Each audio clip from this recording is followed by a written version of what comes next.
ਇਹ ਰਿਕੁਐਸਟ ਕਰ ਦਿੱਤੀ ਹੈ ਉਹਨਾਂ ਦਿਨਾਂ 'ਚ ਤੁਹਾਨੂੰ ਸਾਰਿਆਂ ਨੂੰ ਪਤਾ ਪੈਨਾਡੋਲ ਮੁੱਕ ਗਿਆ ਸੀ।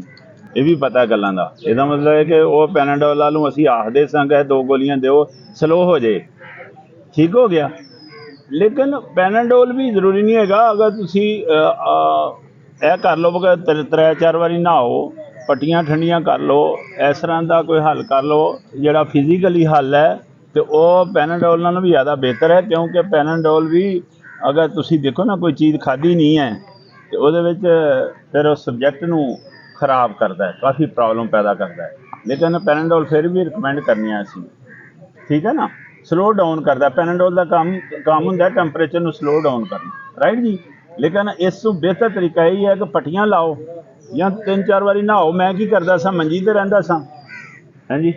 ਜੇ ਅਗਰ ਤੁਹਾਡੇ ਕੋਲ AC ਦੀ ਸਹੂਲਤ ਹੈ AC 'ਚ ਰਹੋ, ਅਗਰ ਨਹੀਂ ਤਾਂ ਪੰਖਾ ਕਮ ਸੇ ਕਮ ਚੱਲਣਾ ਚਾਹੀਦਾ ਤੇਜ਼, ਔਰ ਨਾਲ 3-4 ਵਾਰੀ ਨਹਾਓ ਅਤੇ ਮੇਰਾ ਖਿਆਲ ਕਾਫੀ ਮਸਲਾ ਹੱਲ ਹੋ ਜਾਂਦਾ।